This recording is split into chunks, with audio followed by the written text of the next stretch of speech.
right. You're listening to the Deadman's Tome podcast. I'm your host, MrDeadman, and this is the show that's broadcast live from a trailer park deep in the heart of Meth County, Texas. Our show sponsor tonight, which, by the way, our guest tonight, we have Dnash. Now, Dnash, I'm horrible with pronouncing last names. I don't even... Actually, it's not even a real last name. It's not? See, no. The original pronunciation of my first name was Dnash. And hold on one second. Okay. For some reason, I have volume coming in from places it's not supposed to come in. I have no idea. Couldn't tell you. I got it. Okay. So, well, basically, I've been Dnash for 30 plus years. It was a word or name I came up with in creative writing class about a river on a distant planet, kind of like the Ganges, a sacred river. And my teacher was always like, "You need to be more like your river, Dnash. You need to be chill." And I'm like, "I'm not chill." When I got into my professional life, I needed a name. Actually, I was forced to not use my given name by my family because they were mortified by the sort of places I was going and the people with whom I was, interacting, that they wanted a degree of separation. So Dnash sounded really great, but nobody could ever say it. So over the course of time, it kind of morphed into Nash. I had lots of permutations along the way, people who would call me up, and the last was a woman who called me up from the deep south asking about my fangs, going, "Hi there, is this teeth by Danish?" Danish? And I just said, "No, ma'am, just call me Nash," and that stuck. But when I signed up for Facebook, actually, as a matter of fact, they required a last name, and I'm like, Nash doesn't have a last name. And I could do Dnash, but I was like, no, Nash. So I'm thinking about it, and go vampires, Nash Pherathu. Dnash Pherathu. Ha ha ha. Get it? Dnash Pherathu. Okay, that makes... Okay, it's right there. Dnash Pherathu. It's right there, Dnash so it's okay. For a horror guy, I should have got that from the beginning. Dnash Pherathu. Okay. Pherathu. Hey, look It's at a that. silent H. I like that name. That's a nice name. Okay. You know what? So it served a purpose, and I but the only place it's ever used is on Facebook. Everywhere else it's just one word, Nash, or Nash. D. People call me D too. Okay. So hey, but go somewhere with that last name. I like it. And there's nothing wrong with using an alias or whatever. In fact, that's the best thing to do, because you use your real name, people are just going to come at you. It's very vulnerable, right? It kind of exposes you a little too much. Well, it was because my parents insisted, but yeah, in the long run, it turned out to be fortuitous, and it's not that I hide, but it's just people have always known me as this for the majority of my life at this point. So, it's like Sting. Everybody knows he's Gordon Sumner, but he's Sting. Okay. Yeah, like that. Now, our show sponsor tonight. We do have a sponsor, not sponsor. Hillary's deleted emails. Check this one out. It's a quality product. Where can I get some? It's a secret. I'll have to send you a DM of where you can get it. Because I'm telling you, if you buy this product, if you get it, while they guarantee a quality product, you're probably going to dig into the deep, dark secrets. Benghazi. Maybe you get the sort of pizza flavors that Biden likes. Maybe the succulent hot dogs that Obama likes. I don't know. How deep do these emails go? Are there some, Russia Gate things going on there? We have no idea. But you can find out. But the thing is, if you get these emails, we can't guarantee the quality of your life. So, it is what it is. Or longevity thereof. Right? Jesus, right? You might get these and you'll be Epstein. Commit suicide. Yes, commit suicide by a gunshot to the back of the head. Yeah. Hey, Kybus. So Kybus is on. How's it going, Kybus? You doing all right? Doing great. Got my blood smoothie here, ready to go. Blood smoothie. So, by the way, Kybus is a real life vampire. Nash, are you a real life vampire too? I'm real life. You know, vampires. I've been dealing in the subculture for a quarter century now, and I'm loath to say that vampires don't exist. I tend to think that something that's had a history that spans the entire human, history, it doesn't necessarily exist. But I think there are different sort of manifestations of it. And I think certainly in today's times, we have a very distinct subculture that is heavily, I don't want to say invested, but heavily attached to sort of the whole vampire mythos. And then there are people out there who aren't part of that, but it's a different thing for them. Okay, so like people who like fangs, like because I know you do you have like a fang business on the side, right? Yeah. And those are people who really like the aesthetic, and it's not just the vampires. I provide service to the whole cosplay. I mean, a lot of Halloween people, high-end Halloween costumers, come to me. But obviously there's an overlap with the vampire culture, and so that's down there where I still find that the majority of it is aesthetic. Not as many people who are actually true blood drinkers, and a lot of those people don't even really always advertise that because it's still too taboo to a degree. And so is that how you? I just don't give a shit. Well, it's good not to give a shit. Now, is that how you and Kaibas cross paths? Tangentially, yes. We met via the vampire community, but he's not a client of mine. We rather know people who are in the scene together, and that's how we came together. Okay. Now, one question I'd like to start off here with all my guests is, who are you and what do you do? Before we do that, I will say tonight's show, we do plan to talk about guns, LGBTQ stuff, whatever. I know definitely cancel culture. I think abortion was on the list to talk about. It depends on what comes up. I'm definitely going to say that I know some of you guys might be going, oh, man, MrDeadman's been showing that he's kind of conservative leaning. Like what's going to happen here? Am I going to get canceled tonight? Are we going to cancel me? Are we going to say something that might get ourselves canceled? Nash? I don't know. We'll find out. Or you might be pleasantly demonetized. Yeah, already demonetized. So how bad can it be, right? Deplatformed. But I think he might. Well, I mean, if people can limit your exposure to things, that's one thing, and I think that's very telling. Actually, I think it says more about the people who are canceling than the people who are canceled. Right. I think it means that they're terrified of something.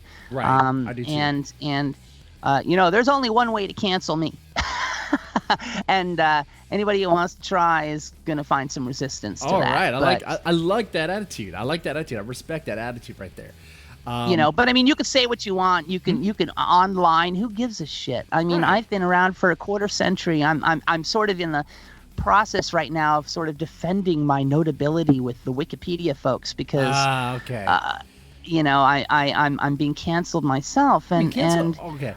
Before, and on Wikipedia, which doesn't exactly have, it's not a sterling sort of. This is not the.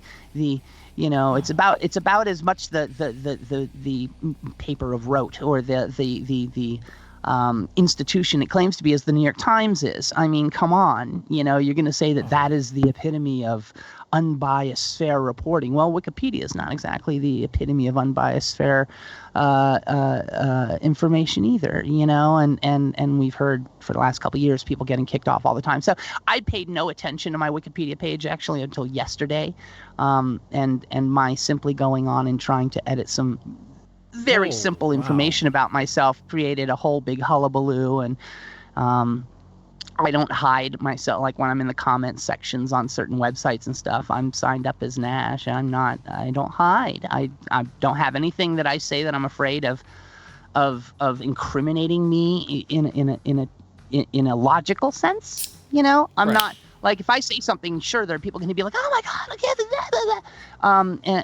And they are affected by much more than me in this life, which is, I think, why they're trying to pick on something else. But the potential for being erased from Wikipedia is not the end all be all for me. I can state my case, and I can. they're trying to cancel you here. Now, I'm gonna Well, some are, you know, and then, you know, you do have, look, there are also problems with the page. I will grant that. There are certain lack of citations or citations that have been removed over the course of time. And I don't have a whole lot of input on this thing. I don't know how to use Wikipedia or whatever, but I did go in and change a couple of very basic important things when I realized people would be actually Googling me. And I just wanted to bring things current, not leave things sort of in the past as far as certain aspects of my life. And okay. And that edit got me into some trouble. What? So. You edit yourself? You edit your life to make things more accurate, and they cancel you? Wait. Hold on.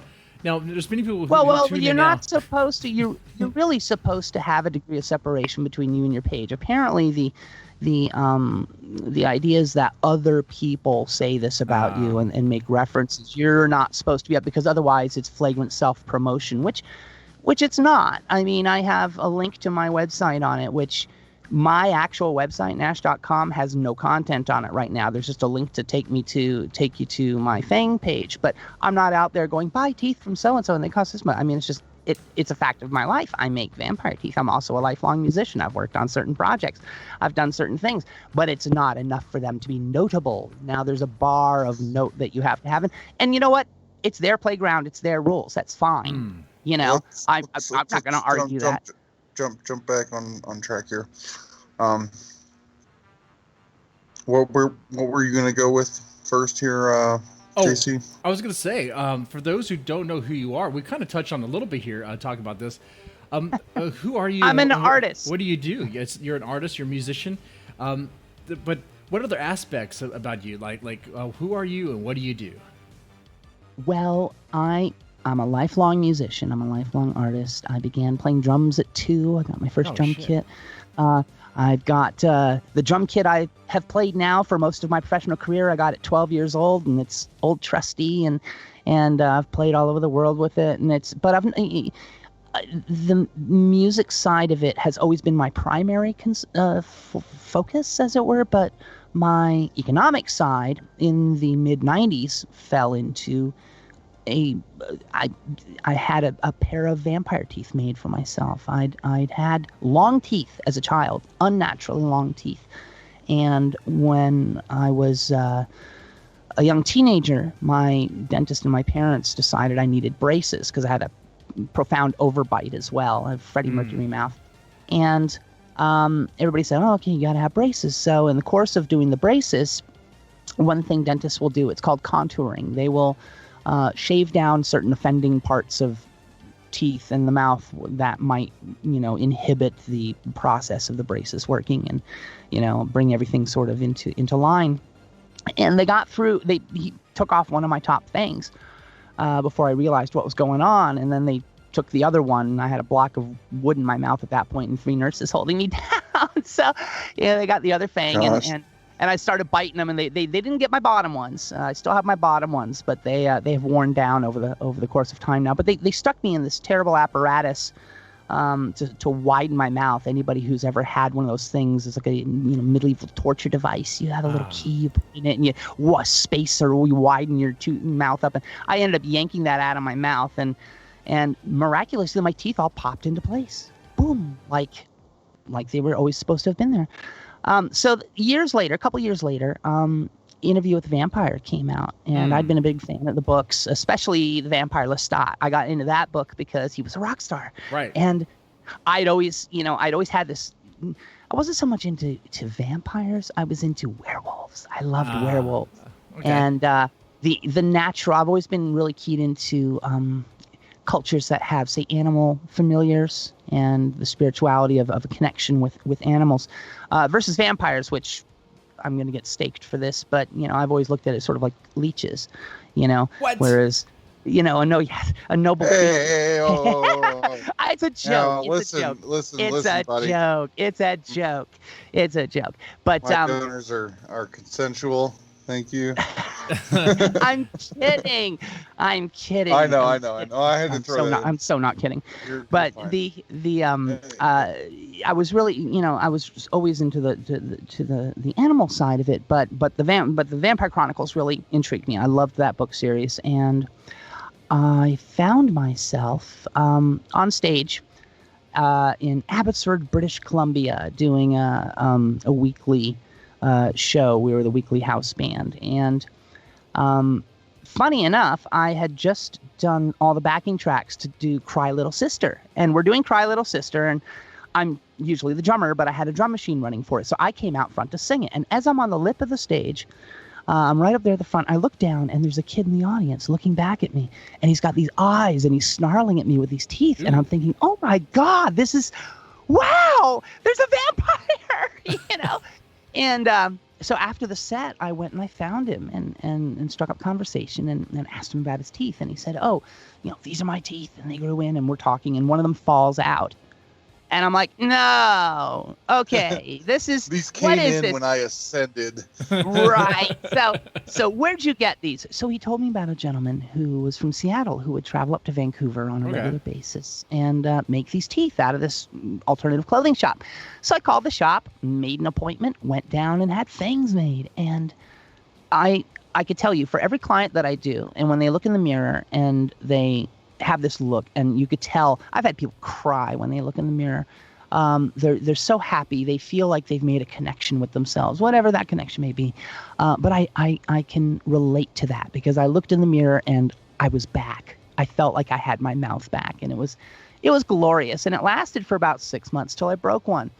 I had moved back to the East Coast from Vancouver to be available, help take care of my mother who was ailing from cancer. And I moved home. My father traveled for work. My brother was off to college, so somebody should be there. And one of the teeth broke, and I blame her for that, which is kind of funny. I'd left them on my desk and gone out to do some errands one day. Left them without a case, which is why I tell everybody always keep them in a case. And I came home, and there was an Encyclopedia Britannica sitting in the middle of my desk where my teeth had been, and I thought, no. And I lifted up the Encyclopedia Britannica, and there were the fangs in the wrong number of pieces. And I had nowhere to go to get them fixed. I didn't know anybody in the area who did this kind of work. The internet existed, but it was still relatively pre-internet. It was like the sort of still the natal internet. You know, CompuServe had grown up a little bit. AOL was just hitting. Okay. But I didn't know, anything about any of that. I just got the materials from my dentist and started practicing how to fix these, completely unsuccessfully, but I had enough material to start experimenting on myself. And I even was able to track down the gentleman who made mine. His name is Sarvek. He still works up in Seattle, and if you're in the area, look him up. Sarvek, Tsarvek. And he's legend. He's legend. And he mentored me. He gave me a whole lot of information. He basically said, never come across the Mississippi. Stay in your half of the country. I said, okay. Which got blown away 10 years later. But he was very helpful. He and I discussed all kinds of things. I started working on things. I came up with things, shared with him. He shared things with me. And by that Halloween, I was up and running, and I had clients coming out the wazoo. And it was never something that I intended to do. I just fell into it. And 25 years later, I've got this established sort of, I've just been around, and I've had lots of people out there who've had them, done lots of stuff with them. And it has certainly eclipsed the music to the degree of economics, certainly more recently, because I started touring in 2005. I got this idea because I had a booming mail order business. But in 2005, it was like, you know what? I could do more, but nobody knows about it. So I started touring. I booked myself out at a bunch of conventions around the world and went around and made these teeth.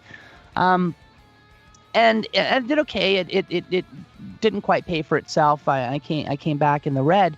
But I had sown a whole lot of seeds out there. The trouble was I didn't really have the money to go back and do the endeavor over again. I kind of bit off more than I could chew in the beginning. So I created a whole bunch of interest, then never filled it. And two things happened as a result. First off, a whole lot of fang makers started popping up because people became aware of the product, but there was nobody doing it, so they decided they would do it. and I killed my mail order business. These fangs, by the way, I just want to clarify something. So these are artificial fangs that you just put in your mouth? Or are you actually like molding? Yeah, they're like clip-ons, basically. Clip-ons? They So what they are made of the same material. It's a dental composite, but it's plasticized. It's methyl methacrylate. It's the same material that they use to make temporary crowns out of, dentures, retainers, things like that. So it's not a porcelain, which can damage your teeth as far as the rigidity of it can really wear on your enamel. And because these are not shaped like natural teeth, in fact, part of the principle is they have to cup over your entire tooth. So when you have an opposing top and bottom bite, what's called occlusion, where your bottom teeth would naturally sort of tuck in underneath your top teeth, they, in many cases, most cases, I would say, people's teeth are right against each other. You're adding a little bit of space with the fang itself, but they are custom fitted. They're custom fitted much in the way that a temporary crown would be, except no preparation is done to your natural tooth. I'm extremely conscious of natural mouth health, natural tooth health, and I don't think anybody should damage themselves for an aesthetic. I think you're kind of nuts if you start carving your body up just to have a cool look or something. Yeah, and this is very fascinating because it's like it borders on like I don't know. To me, it sounds like it borders on like dental work, but I mean, you don't have any. It does, but it's in it is sort of kind of, and there are people who are in the body modification world who absolutely denounce what I do because it's not permanent. But it is a form of body modification, and it's more of an aesthetic, though. I mean, you can take on and put on and take off contacts, or it's like clothing. It is an accessory. But the beauty of this too, in it not being, first off, with the material. I've had people who were out moshing and they get popped in the mouth and they're wearing the fangs. Well, the fangs will break off. They won't hurt your natural teeth. So there's safety in that sense. They are also, because they are removable, you can easily upgrade or add other ones to them. So you're not set in some, you're not cast in stone with a particular look. There's a modular aspect to them, which is very attractive to other people. And then again, I refuse to do anything to anybody that's going to hurt them. In fact, I have people who, one of my requirements, there are people out there who do mail order, and they will even send molding kits to people so they can mold their own house, which in itself has a I'm questionable about that, because you're on one hand you're dealing with people needing to make an extremely precise mold of something, because the mouth is a world of minutia. If you don't get every little aspect correct, these things won't fit. And getting somebody who's never made a mold of their mouth before to make a mold of their mouth is questionable. And then you have the aspect of, if they don't know what they're doing with the material, who knows how they're going to injure themselves or so forth. So then there's the question of color. I'm extremely conscious of tooth colors. So I don't know how people are able to actually, I don't understand. I'm sure people think they can, but unless you are there with the proper light, with the proper sort of system to gauge the color, you have the propensity for being off is enough that I'm, for what I consider my level of work, I insist that you go to a dentist, have a proper dental casting made, and the dentist gives you a proper shade prescription. So I know exactly the color of your teeth, and I know that these teeth are your mouth right here. That is a lot of work right there. So no well, wonder just, but pays. how bad do you? Yeah. How bad do you want them? But also my sort of side thing is, making you go to the dentist means that you have to go and have somebody professional look in your mouth and tell you if there's anything going on. Because mouth health is one of the most important healths, because first off, you get an infection in your mouth, you're inches away from your brain. Yeah. Also, if you can't eat properly, you cannot sustain the rest of your body. So I think people need to take better care of their mouths than they do. And in general, in this country, people have really pretty good mouths, I have to say, overall. People could floss more. Everybody, floss after every meal. Trust me, if your gums bleed, they'll stop within a week. I don't need to be lectured about my teeth, ma'am. I smoke cigars, drink beer, Yeah. We'll fucking cancel you. Come on. No. Good luck. You get, first off, I'm not surprised that this is actually taking. I guess it sounds like this business kind of helps pay your way. I mean, I wouldn't be surprised that if it does, because it seems like it's pretty expensive. Well, it does. It does. Well, I mean, when you consider everything that goes into it, they're actually reasonably priced. I have a lot of people who tell me that I should be charging more. And I do have a scale. If I'm just sitting at home making mail order, I'm charging $100 a pair. If I'm on the road, I can be charging up to $200 a pair, because all of a sudden my expenses completely go crazy.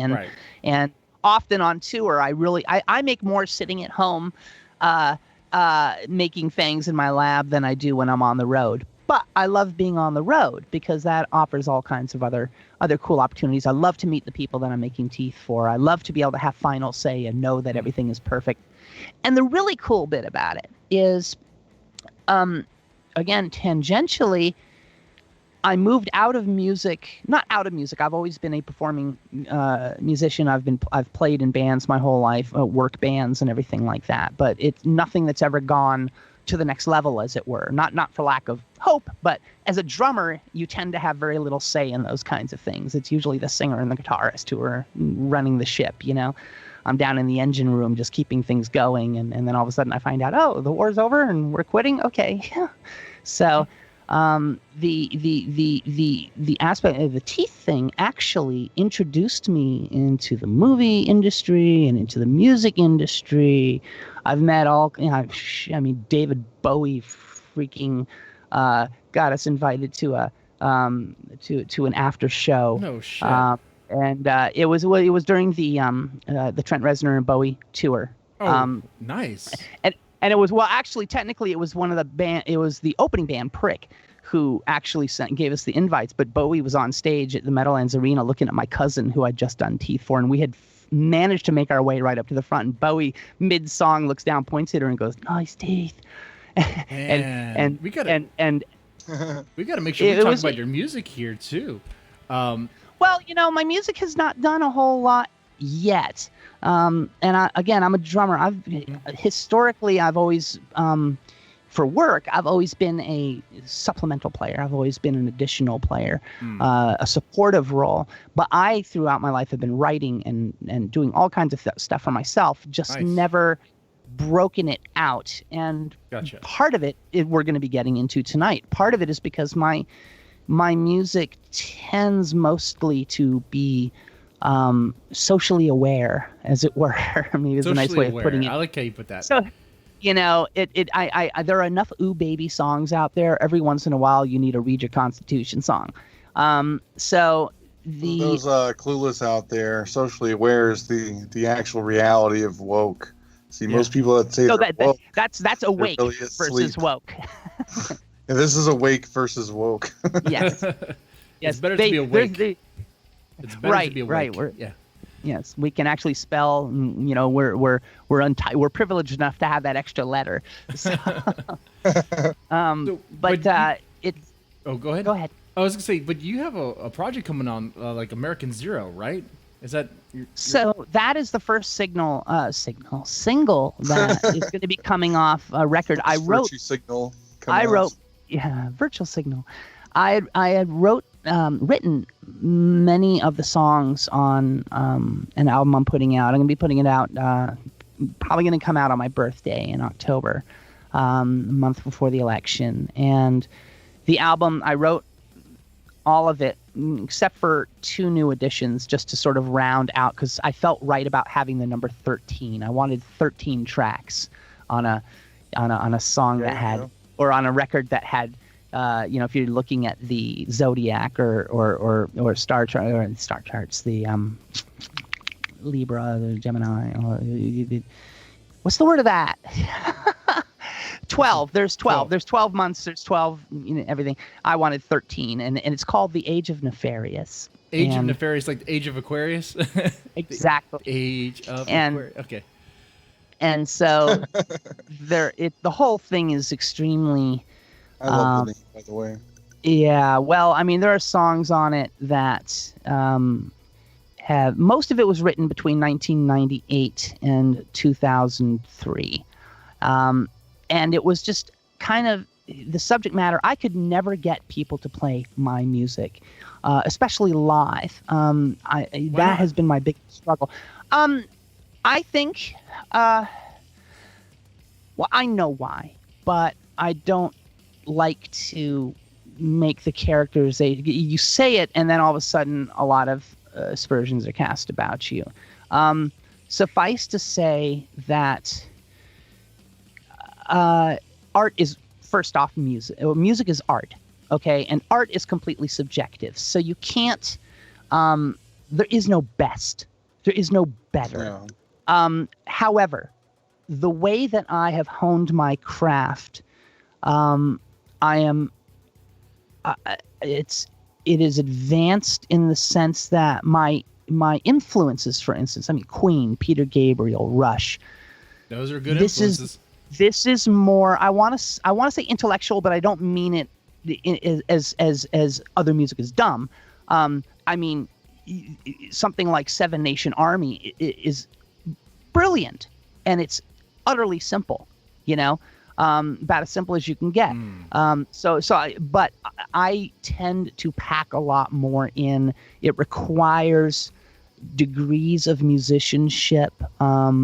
It requires a lot of the players, and it requires a bit of the audience. It requires a significant amount from the audience to be able to process the stuff. Okay. No, I do have songs that are very, very simple, but the majority of my stuff has message, and there's layers of messaging in there. Yeah. And so you have to kind of be able to get through that. And a lot of people don't have the attention span for that. And that's been cultured into us. This is not historically accurate. Most people three generations ago had incredible attention spans and could learn all kinds of things. And we've sort of gotten to the point now where if we have two things going on at once, we're like the cat with the laser.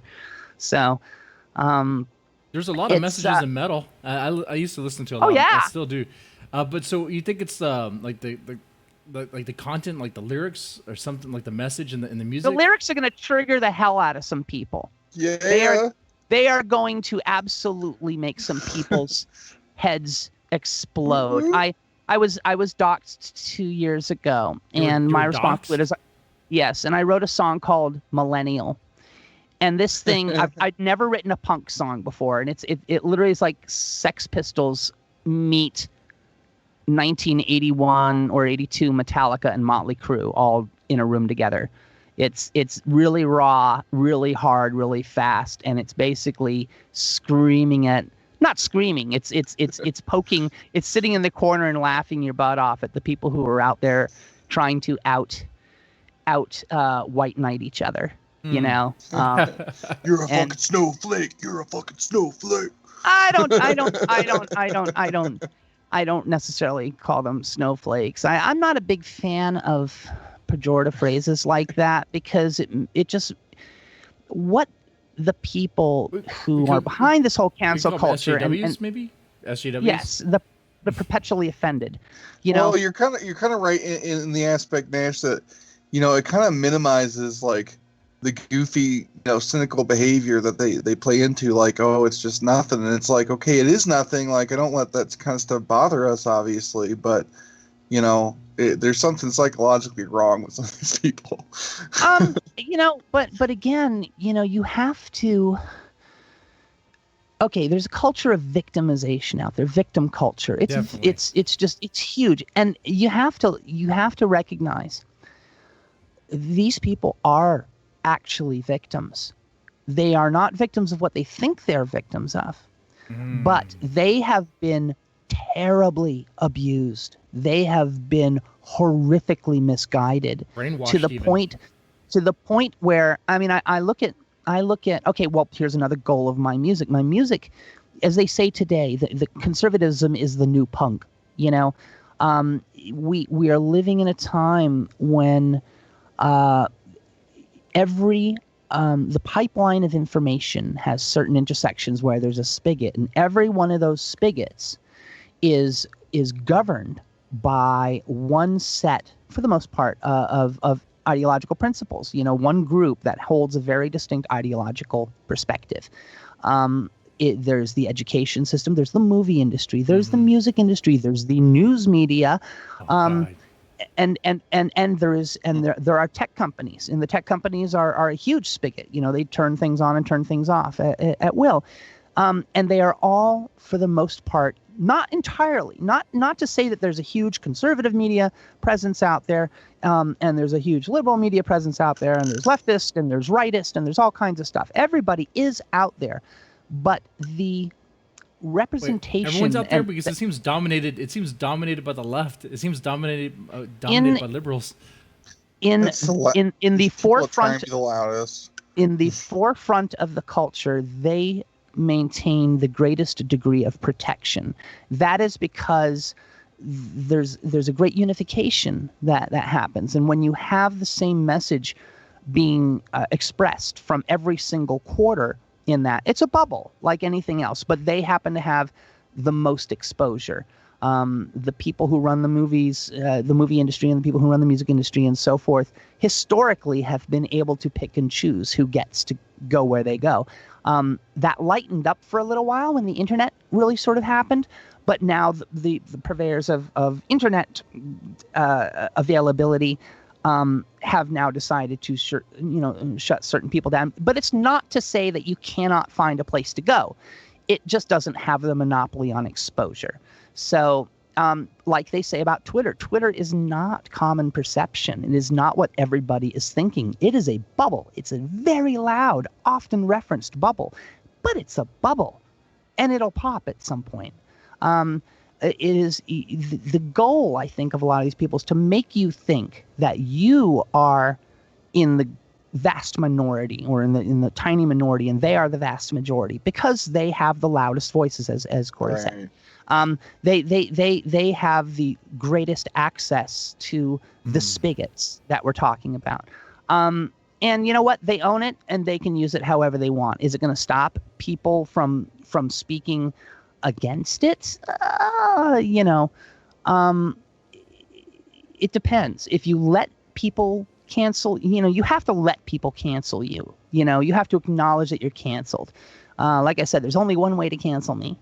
And until then, I'm going to be out there. Do I not get exposure? Do I get a whole lot of negative press? Then fine. As long as you're talking. I've always been of the mind that I don't care what you say, just say my name.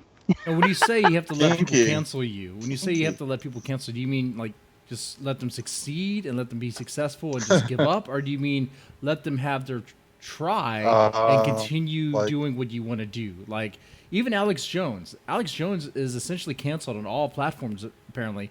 But he's still going and going strong. He's still going hard. Exactly. Rogan says whatever the fuck. He doesn't give a crap. Right. And I mean, somebody like him has the protection. I doubt very much YouTube would shut him off because he has reached the point where you can't really shut him down. But somebody coming up who has limited platform and so forth, they're going to have a much harder road to slog than they have for the last, since the inception of these things like YouTube. Look at Crowder, for instance. Crowder's starting to get all kinds of strikes and everything like that, and he was one of the first YouTubers. So it really depends.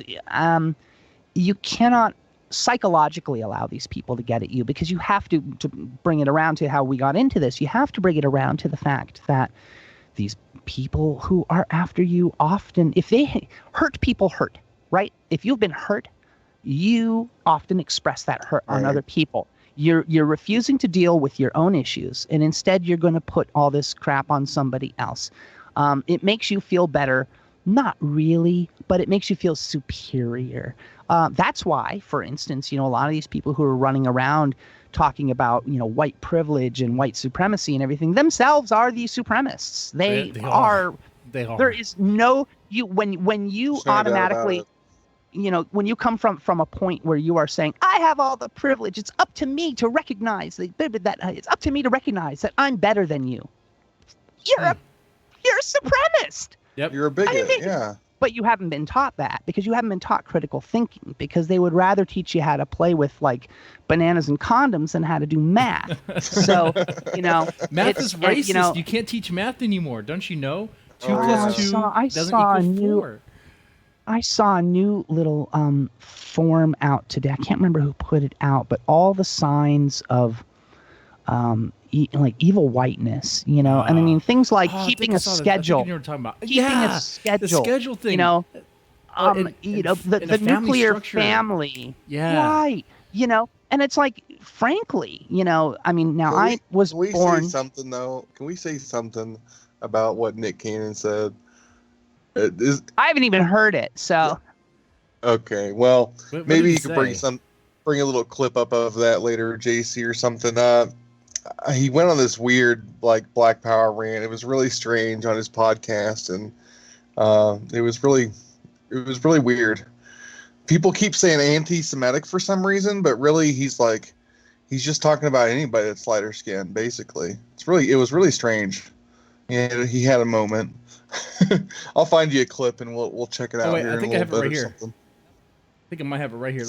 Let me I'll play it real fast. Just a note. Yeah, sure. All right, I'm gonna crank up the volume. I didn't vet this beforehand, so here we go. Hopefully this does not get me canceled. Banned from YouTube? Here we go. Yeah. Compassion. Melanin comes with soul that we call it soul. We soul brothers and sisters. That's the melanin that connects us. Right. So the people that don't have it are a little, and I'm gonna say this carefully, are a little less. And where the term actually comes from, because I'm bringing it all the way back around to Minister Farrakhan, to where they may not have the compassion or the when they were sent to the mountains of Caucasus, when they didn't have the power of the sun, that the sun then started to deteriorate them. So then they're acting out of fear. They're acting out of low self-esteem. They're acting out of a deficiency. So therefore, the only way that they can act is evil. The only way they have to rob, steal, rape, kill, and fight or flight, in order to survive. Exactly. So then these people who didn't have what we had, and when I say we, I speak of the melanated people. Right. They had to be savages. They had to be barbaric. Because they're in these Nordic mountains. They're in these rough, torrential environments. So they're acting as animals. Right. So they're the ones that are actually closer to animals. They're the ones that are actually the true savages. Melanin. Oh, wow. What? So the people who have less melanin, so white people, are the true savages. He said they're less than. I can actually offer a direct argument to that, but I want to back up for 1 second. Okay. If you're talking about anti-Semitism, this is exactly the point that I always raise about the abuse of language and how language has been so completely devalued at this point that you can actually all talk about the same subject and all have a completely different understanding of what the meaning is. Anti-Semitism. What does it mean to be an anti-Semite? You want to kill the Jews? No. You want to eradicate it? This is what has been. I'm breaking. I understand what the common meaning of it is, and so when we say anti-Semitism, I obviously go along with the flow and say anti-Semitism means a bias against Jews. But the term Semite, Jews and Arabs together are both Semitic. They come from the same area. So when you say an anti-Semite, technically what you are saying is somebody from that particular ethnic sort of strain. Because ethnically speaking, Jews and Arabs are very, they've lived in the same area forever. There's all kinds of, I don't want to say they're the same necessarily, but they are, it's sort of like saying somebody who is Caucasian or somebody who is Asian or something like that. Semitic race, they're all Semitic races. They all come from the same sort of basic gene thing. So it's a misnomer to say anti-Semite. I would much prefer anti-Jewish or something like that. But the word anti-Semite has come to mean that. So that's just a nitpick of mine. But when it comes to what I just heard in this clip, it's very easy. Just from my view or my understanding of history, and I lived in the third world growing up. I was raised outside of the United States and saw lots of different things. I lived in Europe. I lived in Southeast Asia. I saw all kinds of stuff. And my view is the closer you are to the equator, the air quotes easier life is, in the sense that you have, you don't have to worry about shelter as much. Your arable land is constantly producing. You can you don't, there's all kinds of factors involved which you don't find farther to the extremes of north and south. So when you look at people on the equator, there was, in my opinion, less rapid and less overall sort of progress as far as industrialization and so forth, because the need for it was not necessarily there. It was not an imperative. Now, when you look at the cultures that spanned out and went farther north, you look at Northern Europeans and so forth. Well, why? Obviously, they were more highly developed in general than anywhere else. They became so anyway. Partially because of colonialization. I know a lot of people say, oh, well, you just went somewhere else and stole it. But the fact is we went somewhere else and were able to steal it. And how did we get to the point where we went somewhere else and stole it? Because when you live in a climate, for instance, and here's where whiteness comes in with time, you have to say my crops are only going to grow for half the year. I have to plan this. I have to do that. I have to be up at certain hours of the day. I have to develop new technology, which is going to make the ground more workable. I have to know, I have to get into sort of seed stuff. This seed is going to be better than that seed. All of these things, because of the forces impacting you by your environment, which is trying to kill you,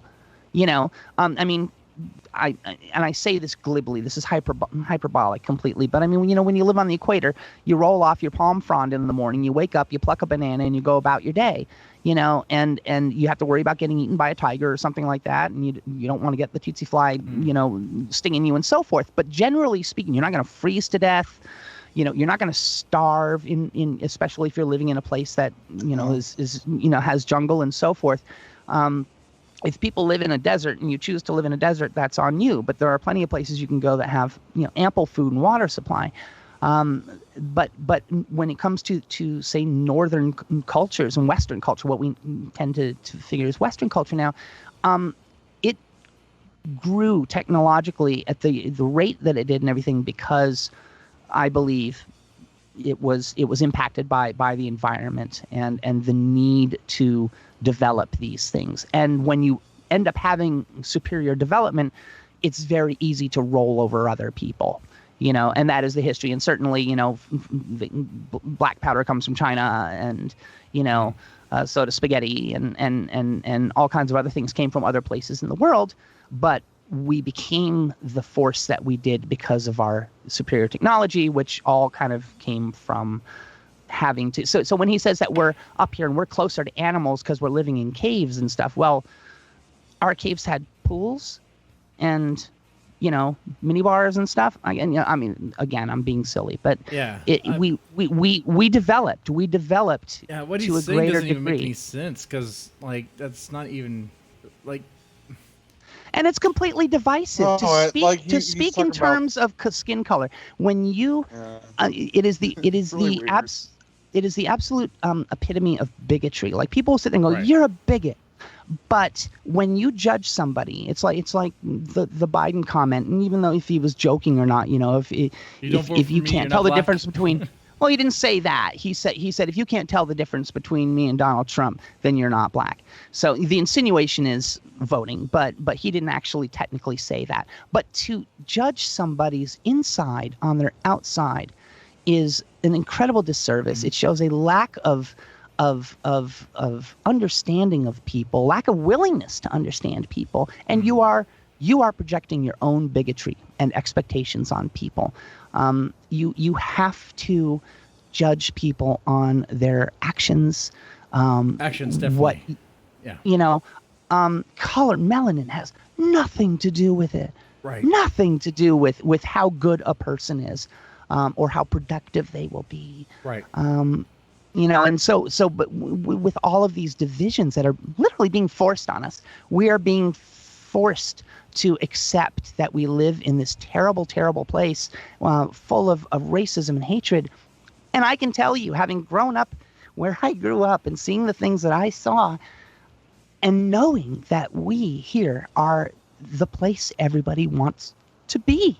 We have the highest level of people trying to immigrate here, higher than anywhere else in the world. People want to come here because those people understand that this place is an opportunity, and they recognize the opportunity. When people who have had more opportunity than you could ever imagine compared to the rest of the world sit there and allow themselves to be indoctrinated into the idea that they themselves are oppressed, it is sick.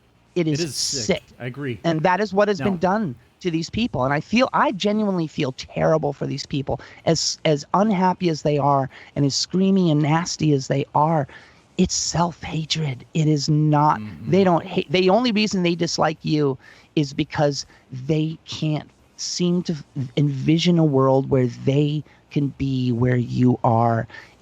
They figure the only way to make everybody equal is to bring everybody down. They can't understand that equality doesn't necessarily mean everybody's on the exact same level. That's equity. Equity and equality are not the same thing. Right. So, I believe everybody has a potential, and I believe everybody should have the same opportunity for that potential. But that does not mean you are going to have the same result, because person A and person B are going to live their lives differently. One person's going to maybe do better than the other, and it's not the other person's fault. That's right. And one thing I definitely want to talk about tonight, I'm going to shift gears here a little bit. Gun rights. Just hard shift right there.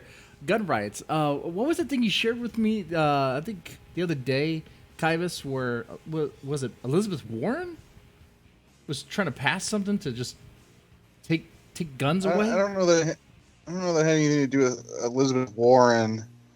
It was a new bill or something, right? I don't know. I sent you something. HR 717. It's I think anti-gun Nash legislation. found out about it. I think Nash found out about it when I showed it to her as well. Well, I saw it and I read it. I can't remember many of the specifics of it because I kind of glanced over it, and I hadn't seen it until you sent it to me. So I would have to go and revisit that again. But explain it to us, please. Oh, so it's actually Hank Johnson introduced the bill. Okay. So from what I understand, I haven't read it fully, but from what I understand so far, that it's going to create a nationwide gun registry, ban almost all semi-automatic rifles, institute a federal magazine ban, implement red flag gun confiscation. Like these things. You like these things? Yeah, tax guns at 30%, ammo at 50%, ban patriots under 21 from exercising their Second Amendment rights, ration guns by making it illegal to purchase more than one firearm in a 30-day period. These are things they have stated on a website just for our viewers, firearms. Remember, folks, these are the people who want to defund the police, which means that my taxpayer-funded protection, is going to be removed, but you're also going to remove the opportunity for me. And I can guarantee you that the vast majority of these guns that are being used out there right now to hurt people, I would be very surprised if a majority of them were licensed gun owners. They're not. They're not. It's crazy. We played here on this channel. I have some YouTube videos where we explored Chaz. Remember that little autonomous zone over there in Seattle? I will never forget Chaz. We will not forget Chaz. Rest in peace, Chaz. But well, the thing is, Son of Chaz is happening in Portland right now. Oh, it is. So, I don't know. I don't mean to imply its gender. I'm just saying that. No, hey, it's fine.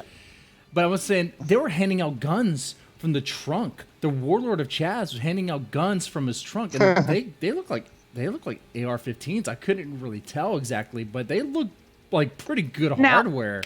Just handing out. Here, let me say this though. seeing I don't know if you tried to buy a gun recently, but it's really kind of interesting in some places because there are no guns to buy. Because and ammo is just ridiculous. I mean, try and find like reasonably priced 5.56 right now is just stupid. Mm-hmm. But the idea for me personally, God, it's being said a lot about cancel culture in general. The way to deal with free speech is not to limit it; it's to have more free speech. Right. And by the same token, I think I would love to see every American citizen out there with a legal firearm. I would love to see them have to take the training. I would love to see them have to bear that responsibility. Make it mandatory. Well, no. See, I don't like but, making anything mandatory. Yeah, that's a little too far, but definitely promote it. But I mean, arming toddlers. Time. Well, no, I mean, look, but 7 or 8 years old, I mean, learning how to fire a 52. No, it's a tool. It's a tool like a hammer and everything like that. It is not the gun that kills people. It is the person that kills people. And if somebody is not able to have what we need to do is work on making it better. One point though. I want to throw in one point before we get to going here. This HR 5717, like JC was basically saying, guys, is what this is going to do is make it harder for legal gun owners to acquire weapons. But that's the point. And that's exactly. Well, that's what I'm getting to. That's the entire point of what they're doing. It's going to be just as easy and simple as it was now for people that are buying legal firearms to purchase those firearms and then, correct, try and commit acts of violence against someone who has a harder time getting that gun or ammo to defend themselves. So the black market's going to do very well. I mean, hell, if you're an organized crime selling guns, woo, man, you're gonna be doing well. Especially now when the police are gonna have lighter touch, because police aren't policing anymore in certain cities. Oh, well, the police, here's the tragedy, the real tragedy of George Floyd. Aside from the fact that a man was murdered on camera. Right. And I'm not going to prescribe to the whole he's alive and living in the Bahamas or anything like what we saw, and I do believe what we saw was staged 100%. I believe there was a purpose behind that. And not only that, when people talk, I live in Minnesota, and when people talk about Minneapolis and the problem with the police, remember in this state there has been a monopoly of one party in this state for 60 years, almost 58 years. It's been up and down the line, one party. They're just in the last election, I believe, the state Senate went Republican. But other than that, this system has been owned, modified, managed, everything by one side. So when that one side sits here and goes, the system is broken, you own it. You did it. And the mayor and the governor of this state let this city burn for 3 days without lifting a finger to do anything, and then have the gall to ask the rest of the American population to pay for their lack of governance. Yeah, fuck that. I'm glad Trump said fuck no to that. it is an insult, and the people really who are responsible for this are the voters, the people who voted them in, the people who voted for Bill de Blasio in New York City. Oh man, you own this. The people who voted for Cuomo, you own this. And this is not exclusive to Republican or to Democrats. This is all across the board. When you have bad governance, the people who voted for those people are the people who are responsible for that. And in my state, it's been the same group of people who our governor also said, when you saw the map after the 2016 election, and you saw how it was almost exclusively red, and they had what they called the Clinton archipelago, which were the little blue dots here and there. And the other thing, our governor said, "Oh, all that red out there, that's just rocks and cows." Well, moo, motherfucker. Yeah. There are people out here, and we had an incident happen in this town here a couple weeks after George Floyd, and the local BLM affiliate Well, okay, so what happened was there were a couple of young men who were Facebook live streaming, and they had guns and they're waving them around, and somebody called the police on them. So the police showed up, and one of these guys shot one of the cops. He'll survive. It wasn't a he got hit in the hand. Nonetheless, I mean, he's out of work right now, but it's he was shot, and the officers took this young man in without use of deadly force or violence. I mean, there was a struggle, but there was nothing that anybody's railing against right now as far as police violence. And the three other young men were arrested. 2 illegal weapons were taken into custody, and the young men were African American. We have a very large Somali population here, so I don't know if they were African American or if they were Somali. But within an hour, the local BLM affiliate and BLM and we have something here called Unite Cloud, which is a under the rainbow flag of tolerance, which is, I'm sure, something we'll discuss later too. They had put it out on the internet that the police had come and killed 2 young unarmed black men, shot them. And the city, and I heard all this going down from my porch. I was several blocks away. And they went into full riot mode, looting mode. The businesses were smashed up and everything. They tried to put an assault on the police station. And there were 2 nights of full-on rioting, looting, and 1 night of lesser so, but still public disturbance. And you had people throwing fireworks at cars and guns going off all night long and everything. Not great stuff, but it was over a lie. The police handled the situation properly. And nobody was killed, anything like that. So that really pisses me off. Really, it pisses me off because there's so many lies out there. There's so many fake crimes, and they are going after the individuals who were posting this online. They are taking legal action against them. And to wrap it around again, the tragedy of the George Floyd situation was that you had everybody on the same page. We all agreed. Right. We all acknowledged there is a problem. I mean, even police will tell you there are assholes in the department. I don't know if it's any different from schools. Is there tenure as a cop? It's like if you have a bad teacher, you can't get rid of them. Can you not get rid of a bad cop? I'm sure everywhere has them. Every business has bad people, and these people are entrusted with the use of lethal force. So, everybody agreed. Everybody wants to see change, but it has been hijacked, and it has been hijacked by people who have absolutely no interest in actual change. First off, because if you actually change things, there's nothing left to complain about, is there? If you solved all the world's issues, what would all the activists do? They would create more issues. We all know people like that. They are people who are malcontents, who can never be happy about something unless they're complaining about it. That's what I kind of feel like we're doing now. I feel like I understand there's issues with the police force. There's issues still. I mean, America's not the perfect country, but it's definitely a lot better than other countries. We've made a lot of progress, and I feel like we're digging into old wounds to fan the flames. Nobody wants to acknowledge the progress that has been made. This country has made more progress than any other place in the world. And it does drive me nuts when people hold up Europe to us and say, well, see, look what happens in Europe. Europe has had, in the last 100 years, 2 world wars, okay? The only reason Europe has any of the utopian sort of aspects assigned to it is because they don't have to deal with certain things in the world, and they don't have to deal with them. Why? Because we're there and we manage certain things. I believe bring everybody home, bring them home, get us out of the rest of the world. We don't belong there, and I understand strategically in some cases that's a bad thing to do, because then you do not have the on the ground insight and intelligence and so forth. But you know what? Make a better border, protect it. This place is the greatest place.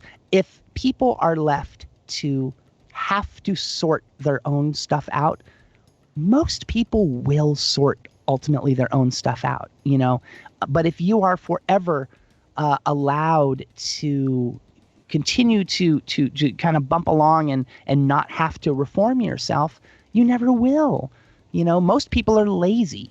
Most people don't want to do the work. And I mean, I just see that everywhere in the world. Most people don't want it. And it goes back to when I was saying the North versus the equator. If you don't have to, if you're not forced to address a problem, you won't, you will only deal with stuff when you have to. In this country, I think we are coming to a point where we have to deal with certain problems, and those problems are expressed in the education system, the media, the movies, and everything like that. All of these things that have been impressed upon people, there's a breaking point, because what they call the silent majority, they most people want to go along to get along. They don't, unless it's in your face, they don't want to have to deal with it. So you have a lot of people out there who disagree vehemently with everything that's happening, but they're not yet inclined to insert themselves into the whole thing. And again, many of them are like, hey, I pay my taxes, I pay for police, I pay for this, I pay for government. As long as it's functioning, I get to sit over here and do my thing. But if the government ceases to function and there are no more police, then guess what? We have to step up and do something about it, and make, whatever they want to say, whatever this is one of the greatest misconceptions people have about this country versus other countries. And I've had people scream at me that, oh, other countries have a constitution, your constitution, blah, blah, blah, blah, blah. The main difference that I find, and I've read other constitutions, our principles are based in you and I and everybody else out there listening, right, left, whoever. Everybody has the power, and the government is the one that has the restriction. That is the way that we are written. Okay, that's the way it's supposed to be. But it's the way it's supposed to be. They've been morphing that. They are trying to change it. Yeah, everywhere else in the world, it's top down. We are bottom up, and we don't have constitutional right. A friend of mine reminded me of this the other day, and because it's easy to forget sometimes, but we don't have constitutional rights. We have constitutionally protected rights. If the Constitution were to go away, we still have the right. It's just not protected by the government anymore. And that is the premise of our founders. It's we have the right. We are responsible for our own lives and our manifest destiny. That is what a free person believes. If you believe that your destiny has to inexorably be tied to everybody else and that you all have to be rowing the same slave ship, sorry, I'll get out and swim. I really, it's not that I don't believe people can do amazing things collectively. I really do. But you have to be willing to row in the same direction. And I use an analogy. Think of a ring, a big ring, and you can take your hands and put them together and put your thumbs together and your middle fingers together and sort of make a circle. And we're all down at the bottom by our thumbs. Every one of us is down there. We are all trying to get up to the top where our middle fingers are. And that top is schools and clothing and food and shelter and so forth. Everybody wants to get there as the same place. Okay, we all want the basics in life. And yes, there are 0.001% of people like Mao and Ceausescu and Stalin and Hitler and everything like that who want other things. But most people all want the same thing. Now, we would love to get along, We would love to go directly from the bottom to the top, but we can't. So some of us go one direction, and some of us go the other direction. And we're getting hung up on the direction we decide to go to get to the same place. So I posit that most people agree on 90% of stuff. It's 10% that we disagree on. And of that 10%, most of that is simply a process. It is simply how we get there. We are being forced in this day and age to focus on the differences when we really need to be looking at the commonalities. And that is a tragedy. And the whole George Floyd thing is such a tragedy because we were together. we were willing to address a problem, and it got taken away and turned into something else. And it's really sad. It's a complete and utter disservice to the Floyd family and to him. It is. You know? It is. And at the same time, while they're saying we're trying to abolish the police or defund the police, there's voices in the black community. They're like, we want them back, actually, because the utter chaos, the chaos of the community, their community has fallen into because of complete lawlessness, is not good. It's not good for anybody. But what you said something earlier about, so in your area, they if I heard you right, they use the LGBTQ as a way to inflame, to kind of spin the narrative, to blame it on the cops. Is that right? Well, no. A group, a local group that is sort of an umbrella group that supports public unity in our town. One of the big problems in our town, or big issues, I should say, is integration. We are one of the largest Somali populations in the country. Minneapolis certainly is much larger, but we're an offshoot of that. So you have, if you look at a map where we really are right on the doorstep to the west and to the great expanse of very littleness, out there west of us. I mean, you have major centers and stuff, but you don't have the sprawling population like you do, say, on the East Coast, which you drive from New Hampshire down to or Maine down to Florida, and you're not going to go very far without seeing a strip mall kind of thing. So, you have your farmland and your historically, settlers, Caucasians, so forth, living now, cohabitating with a very recently immigrated population with remarkably substantial different cultural norms and so forth. And so the big trouble. I mean, we had our local shopping mall had an ISIS attack, a couple of years ago. So it's. Did anyone that was talked about in the news, right? Oh yeah. Okay. And it's not the problem. There was a New York Times piece done on my town a couple of years ago, which basically tried to call the whole place white supremacist, nationalist, this and that and the other thing, and it really dragged the town really bad. And the town's not like that. First off, you have predominantly Nordic, a lot of Germanic people here, the people who've been settled here for a very long time. They call it Minnesota nice because it's basically, they'll smile at you and there's a whole lot of fuck you behind it, but they're not proactively going to give you a hard time. And it's not to say that it doesn't happen. I'm not saying that no issues have happened, but by the same token, since I've been here, I've had a number of interactions with the Somali community, and they have the vast majority of people that I dealt with have no interest in any kind of assimilation or even having a normalized sort of cohabitational relationship with the people here. They want to be very different. They want to be separate. I saw a young boy. We were walking at the public park. He was out with his older sister and his mother. And as young men are happy to do, they smile at people and they wave and stuff like that. They're gregarious, and we're walking opposite on the path and we come upon them and he waves at us and we wave back, and his mother and sister punish him for it. Just for waving? Yeah, and he's like what, 6? I mean, and you go, wow, that's crappy, I really, it's just everybody could have waved back and smiled, Right. They didn't, so effort has to come from every side. Right. So getting back to this group, it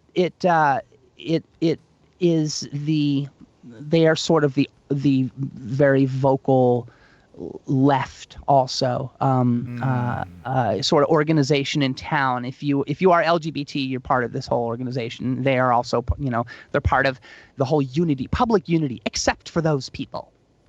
You know, it's that standard old thing where it's like, yes, we want everybody except you. Man, that's one thing I'm noticing now. I think a lot of people are noticing that there's these movements that have labels that seem very wholesome on the surface level. But when you start digging deep into it, like you Antifa, everybody can sign on to non-fascism.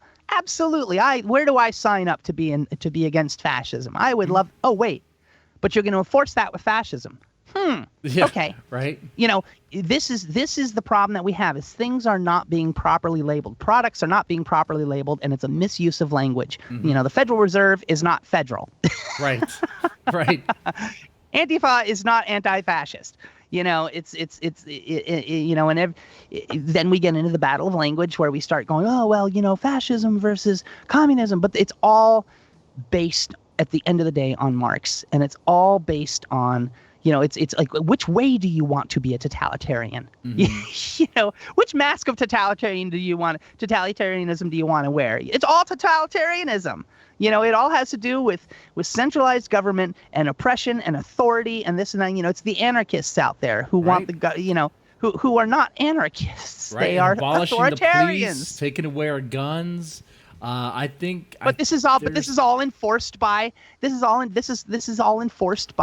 a large, you know, power base, something behind it, something that can impose force on you, and that's against my understanding anyway. Is that's not what anarchism is. So and you and I lean pretty right, I would say. I don't know about I'm center right. I don't go, and I'm careful too, because there's not that I'm afraid of being called something I'm not in the sense, because that's going to happen anyway. I'm totally not afraid. People love to call you all kinds of things. Yeah. I don't like it if it's not true, you know. Right. But that's exactly that. I am not you know, every side has its fringe, you know. Sure. And I think just like, right. And I think both sides, if you're going to be on a side, if you're going to be on the right or the left, you're going to look at the other side and think that the fringe is dictating what the rest of the people on that side are, and people lump everybody in. Now, anecdotally for me, the people I know who are conservative, because I do consider myself conservative, the people who I know are conservative, even if they vehemently disagree with you, they're happy to have a polite conversation about it. Right. They, you know, not to say that they won't use some choice words here and there, but Maybe. they're more than willing to allow you your piece and your say, and certainly don't deny your right to exist. And then I literally speak to people on the other side who want to put people in re-education camps. Literally, I mean, you know, I had this one leftist person who was putting swastikas on my Facebook page, you know, and calling me all kinds of stuff. I get called all kinds of names. They're not true. If they, you know, some people know my full history, and know, you know, interactions that I've had with different cultures and classes and races and so forth. And I don't accept somebody else calling me racist when I know personally what my history is. Right. I am a culturalist. I'm a culturalist. I will absolutely acknowledge that, because I do believe that some cultures respect people more than others, you know? And I don't like cultures that are totalitarian, authoritarian, and so forth. I am not a fan of churches. You know, I'm a fan of faith. But I like church's chicken, though. Just yes, that's the best church there is. Because church, the word in a Bible or the word in the Quran or anything like that, these are words of men. These are words of men used to control other men. And if you have a spiritual bond to your creator, you don't need an interpreter. The interpreter is always going to use that power to get something from you or to make you do something. And God doesn't need to have an interpreter with you. What you need to do is open your heart and listen. So I'm not a big fan of religions. And I do think that as atheistic as many people would say much of the left is, it's a new religion. It has become religious to them because in the absence of other religion, this is what has become religion, because people need to have a collective thought. Right. People are social creatures. People don't want to live on the outlie of society because it's lonely out there. It takes a very special kind of person who's willing to go, fuck you all, I don't care, and genuinely mean it. A lot of people are willing to go, fuck you, fuck you, fuck you. Did I say it loud enough? Does everybody think I said it loud enough? They do that. The reason why I bring that up is because of that, because we're kind of conservative, more or less. I mean, I definitely am. The stereotype would be, oh, you guys don't care about LGBT, you guys are racist. Bullshit. Or homophobes, Bullshit. Transphobes, Bullshit. stuff like that. Bullshit. None of that. Like, I'm cool, lesbians, gays, bis, trans. I think in some respects, the right side of the aisle is more of an ally than the left, and actually more of an ally than most people realize, because we just say, hey, we love you, and that's it. Like, we leave it at that. We don't need all the no. Some people are like that. Hey, I'm like that. I'll tell you I love you, and I'm not gonna, I don't care about your identity. It is what it is. You know what I mean? But you have a right. Here's the thing. Don't ever, mistake the fact. You have a right to hate. Okay. You don't have a right. You don't have a right to hang somebody from a tree or to light them on fire or blow up their house. But you have every right to hate them. And this is an extremely important distinction that people, again, the abuse of language, they do not make. The difference between tolerance and acceptance. And I find this, very, very, very widely dispersed throughout the LGBTQ, whatever particular letter is I'm leaving out, because it's changing all the time. You have people. You have people who always say tolerance, tolerance, tolerance, tolerance, and at the same time say, I don't need your acceptance. Your acceptance is neither, asked for nor required, or whatever it is. I never get. It's like, if you don't need it, then why do you keep screaming for it? It's like, because they are, when they say tolerance, they really mean acceptance. Tolerance can be legislated. Tolerance means that you are allowed to dislike somebody, but you are not allowed to treat them like other people, mistreat them or treat them differently than other people. That is tolerance, and you can attach legal consequence to tolerance. Okay, right. Acceptance is a choice somebody has to make, like respect. It must be earned. They are not the same thing. Tolerance and acceptance are completely different things. But they demand the tolerance they really want is acceptance deep down. And I believe, again, anecdotally speaking, from having been in that community for a long time and spent a lot of time around it, I find so many people, not all, again, hashtag not all, but the louder that people are, the more militant and activist people are, I find they actually don't like themselves very much. And it's exhibited by the extent to which they go to try and get exterior affirmation, to make other people bend to them. Okay, that gives them the sense of whatever it is they're looking for, acceptance or power or whatever. But they're not finding it within themselves. And again, that is tragic. Definitely not within themselves. If you cannot love yourself, if you can't love yourself, who's going to love you? If you cannot protect and defend yourself, who's going to do it? If you cannot build yourself up and do the work, who's going to do it for you? And look at addiction just as a parallel kind of thing. You can throw any kind of help you want at the addict until the addict decides, I've had enough. Right. I have to change.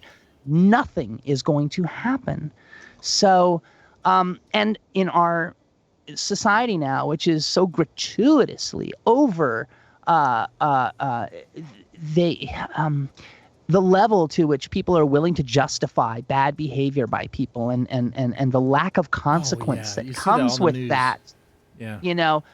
It's not their fault that they killed that family. If they had only not been wedgied 83 times in high school. They wouldn't, so let's go blame the football player who wedgied this guy for the death of that family. It's not, it might somehow be related, but it is not related because somebody somewhere loses their humanity, or we're never taught it in the first place. And if you don't learn to respect humanity and to love yourself, the more comfortable people are with themselves, the less they have to impose their discomfort on other people. And like I said earlier, hurt people hurt. So, That's happy, well-adjusted people aren't out there, hurting other people. Now, when it comes to the right and the left, right, it's kind of like New Yorkers. New Yorkers are going to just say, fuck off, It's so different from LA people. Like LA people are like, oh, hi. Yeah. Oh God, you're awesome. I love that. Let's do lunch. It's like, I would prefer the New Yorker who goes, fuck off, At least it just feels more genuine. It feels more honest, and right. The intersectional left, I feel that you are required to like people or to respect people based on all of these sort of levels of victimization or whatever it is. Levels of whereas oppression. on levels of oppression and so forth, and it's very, very collective in the sense that you have to sign on to this and you have to respect this and you have to, and if you don't, you're a bad person. Whereas on the right, they tear into each other too. They tear into each other. You're a racist. Well, they're eating each other right now in a lot of places. This is going to get fun, But the right, the big complaint I think that I see on the right is they don't want to be forced to contribute to something. They're willing to let it happen, and if you want to go off and be like that and do your thing, that's fine. I don't want to participate in it. I don't want to support it or fund it or anything like that. You're on your own. You make your choices. Go ahead. God bless you. But the problem is the left wants the government to be the big brother to do things, which would make us pay for it, like with tax money and stuff like that. It's crazy because what you're saying is right. I mean, they want forced acceptance. They want the government to mandate acceptance. When crazy thing is they don't even accept each other. There's a lot of infighting in the LGBTQ community. I bring this up every now and then when I get a chance to. And I bring this not to be mean, but just to highlight an important fact that, hey, you guys aren't as unified as you think. And you should for a cause, but the reason why you're not is because there's this pissing match of who's the most victimized, who's the most oppressed, and that's not going to get you anywhere. There's also there's also the idea that somehow they're all connected, and they're not. For instance, the T in there has nothing to do with the other letters at all, period. It is a medical issue, not a sexual or an expression to the extent of expression or anything that anything else is. It is a medical thing. So I would never look at a gay person and go, there's an operation for that. Right. So they really, the only reason I think there's a crossover is because obviously, yes, both minorities. It's identity politics. Well, yes, but it certainly predates the sort of identity politics culture that we have right now. I think, for instance, trans people begin as cross-dressers, many of them. So where do you go for cross-dressing? You would go to the drag bars or the so-and-so. So there is a crossover in that, but there is not when you have people who are out there saying that we're marching for your right, but what rights are these people looking for that are congruous with the rights of other people? Are you marching for all the same thing? It's like, I'm marching for soup and the shutting of Dow Chemical. Okay, well, how do soup and the shutting of Dow Chemical, what do they have to do with it? Nothing, but we all agree both of those things, so we're going for it. But you don't really always agree on both of those things. And I don't want to get too far into it, but I mean, again, in that community, there is so much infighting, and there is not a lot of acceptance for each other within that community. But you will never hear it on the outside because it gets shut down on Twitter. That stuff gets shut down. That stuff gets shut down. In mainstream media, they're not going to talk about it. They're not going to talk about it. No, they have to show a unified front. Which is a fake front, and I think I think more people are becoming aware of it, but maybe that's just me hopeful that the silent majority is there, that we're just becoming more aware of it. I know from the podcast I listen to that people are definitely talking about it in a much deeper level, but maybe it's just because of what I listen to. I don't know. Right. Well, I mean, we're all in our own bubbles, and with the advent of the internet, it's the internet has fractured society in ways that I don't think anybody ever imagined, because you can't. Twitter's a mistake. Well, Twitter's just a place people can go and complain and whine, and it brings, when you're behind a computer screen, it's so much easier to say things that you would never say to somebody face to face, generally speaking, and but the fragmentation, it was beautiful in the beginning, because I believe in any sort of group, you have three types of people. You have the people, the bulk, who are there to enjoy the experience. They find a commonality, and they enjoy doing this particular thing all together. Then you have people who have nowhere else to go, and this is where they end up, and they simply need to be around other like people, or to be involved socially. Then you have the people who like to control people. So I think for the very top and the very bottom, well, top and bottom, for the controllers and for the people who have nowhere else to go, I think they would almost be happy in any group as long as they were able to either control it or be part of it. Then you have that vast middle. So the internet was very good at connecting people who otherwise I think would have had terrible lives, very alone, without knowing people who were into the same thing, or being able to connect with them, and finding other people overseas or in other, learning about other culture, all kinds of things. The beauty and the potential was there, but human nature is tribal, sadly. This is why people lament the two-party system in this country. Why don't we have more parties? Well, we have lots of parties, but people will distill themselves down to one or the other, because at the end of the day, it's a binary choice on many issues. We don't have a parliament, and I'm not a fan of the parties. I am as equally disgusted by the GOP as I am by the DNC, more so at this point than historically, because I think, at least from the Republican side, I've seen Republicans try to reform their party for generations at this point. Ross Perot, Ron Paul, even Trump. These were all people who were the party, the Republican Party. Get rid of. No, can't have that. No, we're not supporting. We're not anything like that. We want to go along, continue doing our thing over here. And the people wanted nothing to do with it, and have tried many times to exercise the people at the top and the organizational structure that does not support the base. The organizational structure does not support the base. I can't say that is the same on the left, although I think it, on the Democrat side and with the fringe left that is happening now, I think that fringe left is going to overcome the structure, and I think that structure will actually do much more.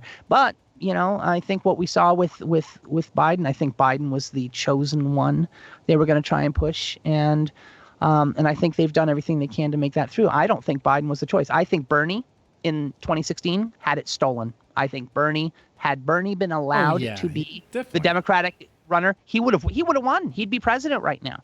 I have no doubt about that. But the party did not allow Bernie.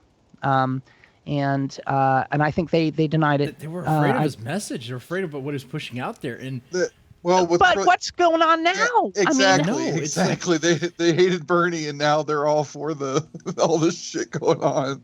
Yep. Well, they have to because the base has become loud enough, and to the exclusion, I believe, of the majority. I think most Democrats probably aren't on board with all of this. But I think most businesses would not be on board on this. What do you mean? Because if Biden's in the White House, it's going to be like taxes are going to go up. You don't know what's going to happen. These woke motherfuckers will be asking for everything, and they might be getting it. Which means, hey, if you own a business, you might be paying a lot for some bullshit. I'm more cynical than you. I think this is really. I've been saying for 2 years now with this election. I'm pretty cynical. Election, so spill it out because I'm pretty cynical. I might agree. You're gonna love this. I'm gonna do a close-up cam here because I might. All right. So, I've been saying since before the 2018 midterm that this election was going to be not won or lost, but disputed and made to be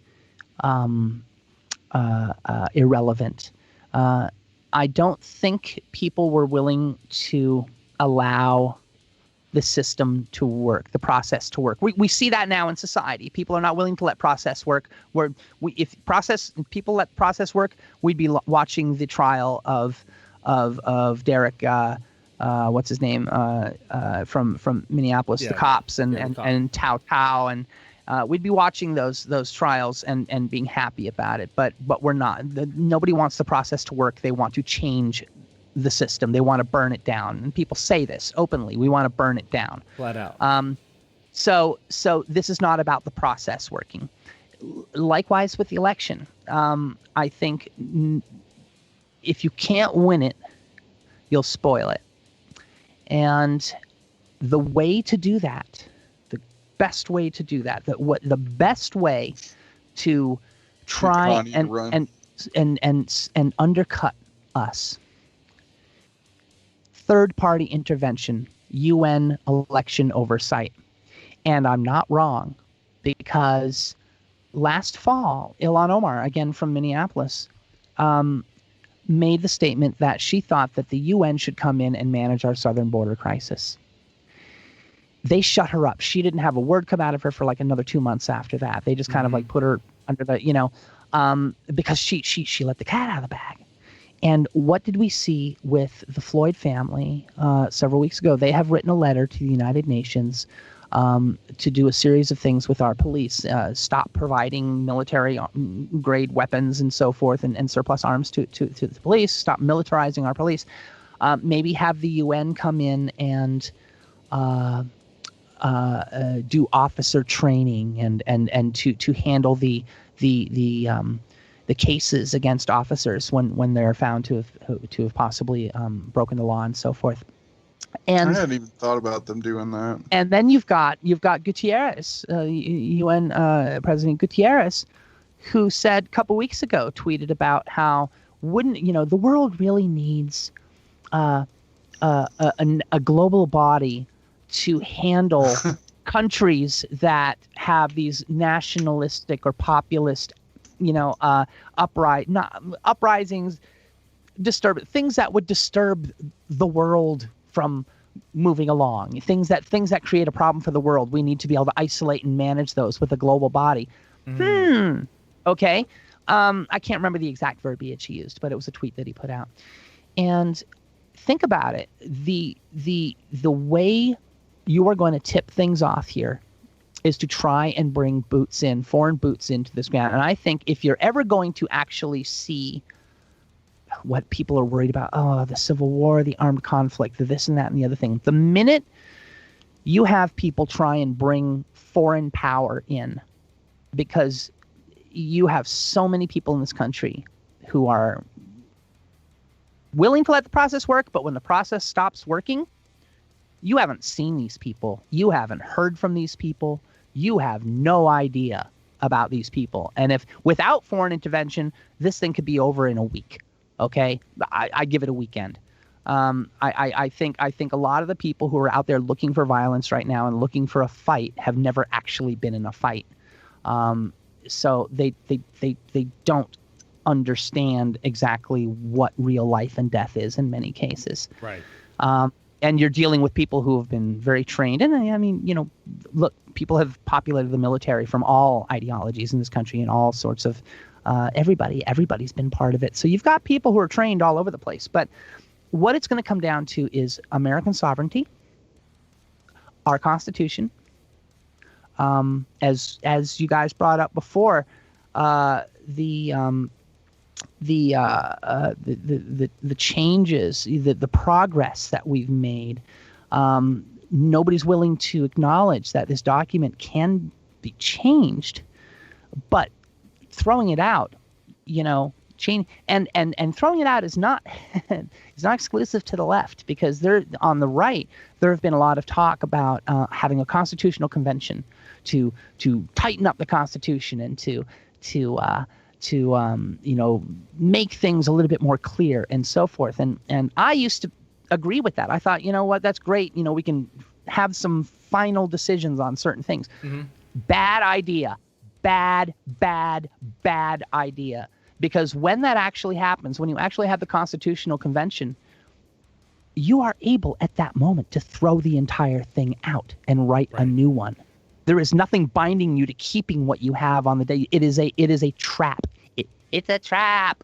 You don't want to do that. And I'd never thought of that, but that is the insidiousness of the right too, is the people who are up there on the right who are trying to literally, they don't love this country, I think, as much as the people on the left. I think you've got globalists and nationalists, and they don't have to be pejorative terms. They don't have to be bad words. I believe all politics is local. I believe your town has a great deal to do with what your quality of life is. Your state government, your county commissioners, these people understand your immediate needs and know how to address your immediate needs. Right. The farther up the chain you go to a centralized government, they have no idea what person in state A needs versus person in state B.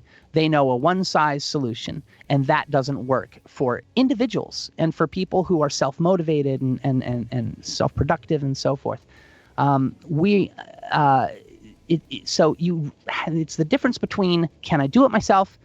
Do I want somebody over me taking care of everything? And ultimately, the people who want totalitarianism in this country are not going to stop with just this country. They will go to the top, and it'll be a world body. And it'll be beyond our purview to do anything about it.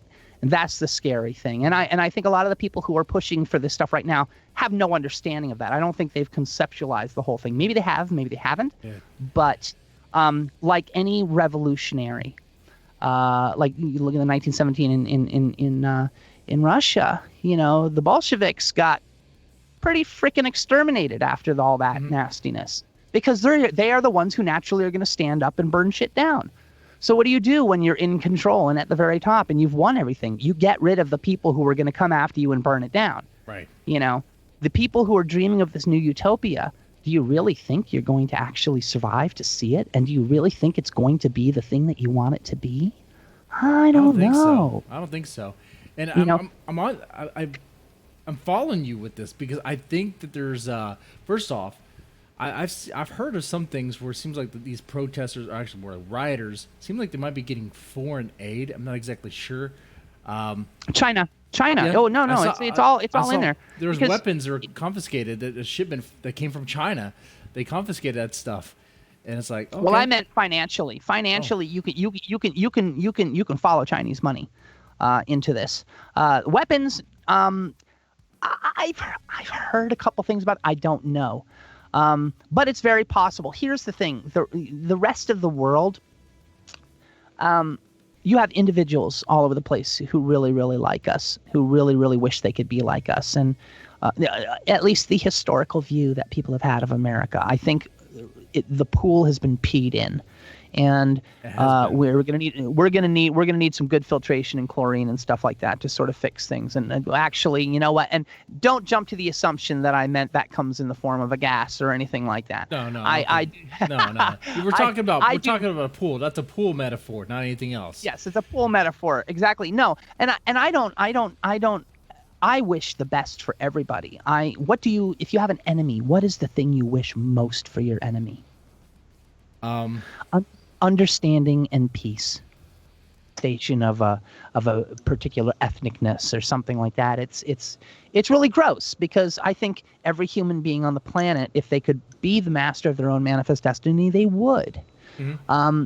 You have a lot of countries who dislike us because of our status and our power. And I don't mean just brute power. I mean the fact that we are the most dangerous people on the planet.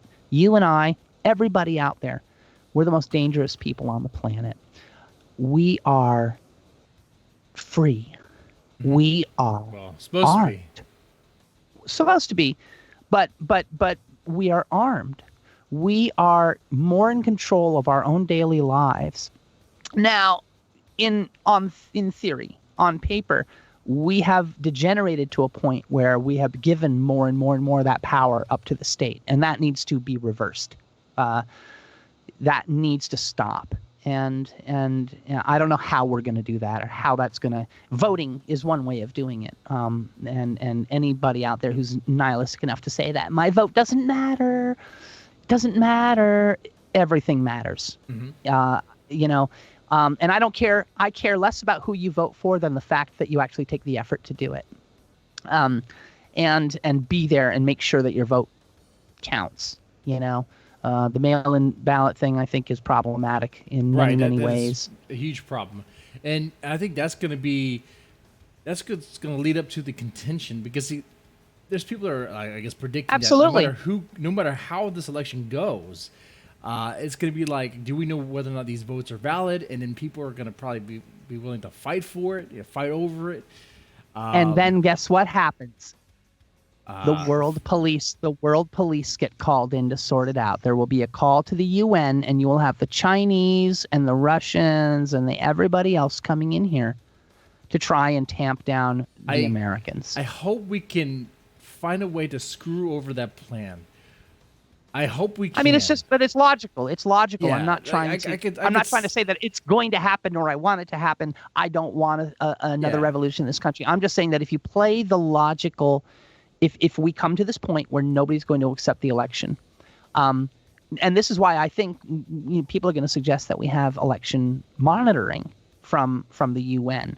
I believe UN monitors are going to be called in. If I'm wrong, great, awesome. I would love to be wrong, but a lot of times I happen to actually come very close to these things, and so do not be surprised. I don't see Trump agreeing to that at all. No, nor do I, and nor do I. And the excuse will be, well, he's afraid of not being able to steal it. Okay, well, that's funny because. I mean, the Dems have a pattern of already messing with mail-in ballots already. So do Republicans. And districting. This is not a pure right and left issue, and that's something that more and more I try and stay away from. I do call out aspects, but particulars and cases on each side, but. Republicans are not alone, or Democrats are not alone in this kind of bias and stuff. Yeah. There's a guy in West Virginia, the postal carrier, who was just convicted of changing people's voter registration to Republican from Democrat. Mm. Who knows what side he was on, but I'm assuming he might have been a right guy because he was messing with Democrat ballots. So. It's why even give that option? Mail-in seems so easy to just manipulate. That's so dumb. It's space between you and an election official. It creates space. You are not there pushing a button I hate electronic voting too. I don't even like the voting machines. I think there should be a piece of paper for everybody. In fact, the whole voter ID thing, all of it, super, super easy. There is such an easy fix to this that I would be fine with mail-in balloting. I would be fine. Well, I'd be more happy with electronic voting. which I never thought I would say. If it can be but it verified. occurred to I me, mean, if you verify that as the person who voted. here's how to do it. Here's how to do it. Here's how to do it. Okay. Every one of us, every legitimate citizen in this country has a what? An ID. No, what particular kind of ID? Well, a social security number. And that social security number says what about you? It tells you how old you are. Mm-hmm. It tells you if you're alive or dead. It tells you a number of things, number of basic characteristics that Wait, are you still there? Hello? Okay. We dropped Hello? for a second. Well, we dropped. Can for you a hear me? second. Oh yeah, I can hear you now. Okay. So, the social security number could tell you a lot about the person. Most importantly, are you old enough to vote? Are you valid to vote? Mm-hmm. Are you dead? Are you alive? So forth. Now, you get, and it does not have to be based on your social security number, but every social security number in the country is assigned a SKU or a QR code. Yeah. Okay? Randomly generated. You get sent that, okay? You can vote using that QR code, and this will go into a system which will record your vote, and you can check on your vote. Okay, you can go make sure accurately, okay, my vote says this, and this. Oh, I didn't vote for that. Or if it says this person voted for you, you can complain to that immediately. But what it will do is it will weed out all of the people who are using fake social security numbers, fake IDs. It will allow a social security number to vote only once, only in a certain race. You can't double vote with it. It will allow, because one of the largest identity theft issues right now is because you have people stealing children's social security numbers, okay, and working with those. And so you've got these kids who are growing up trying to get their first credit card, and no, you owe on a house. What? Right. So that's a huge thing that can be weeded out, because if the social security number pops up as, no, you're not old enough to vote by this date, and every social security number is registered. So having a QR code associated with your social security number, so only you can vote that thing, and it can be recorded so that you can check it out. I would be okay with that. As long as you were able to reference that your vote was legitimately actually cast. Right. That seems like a smart thing to do. But do you think people will actually adopt it? I doubt it, because it would get rid of so much fraud. Yeah. And it the would writing's knock on out the wall fraud. right there. Like they clearly want the fraud to exist. They want to be able to have that the chance, to manipulate and stuff like that. Which, I mean, we could, like you said, we could easily get rid of, which we should. I think everyone should be for this, but no, for some reason, people take the politician side. If you can't even get people to acknowledge that having voter ID is a good thing, how are you going to get them to sign on to a thing which would potentially wipe out any chance of fraud? The only Hey guys, what's up? I'm unfortunately I'm gonna have to jump out. Yeah, we're kind of over on time, but that's okay. I'm sorry, I never shut up. It's okay. I will say that the only counter argument I could think of to the voter ID is what illegals need to vote, which is garbage too. Because what is the valid counter argument?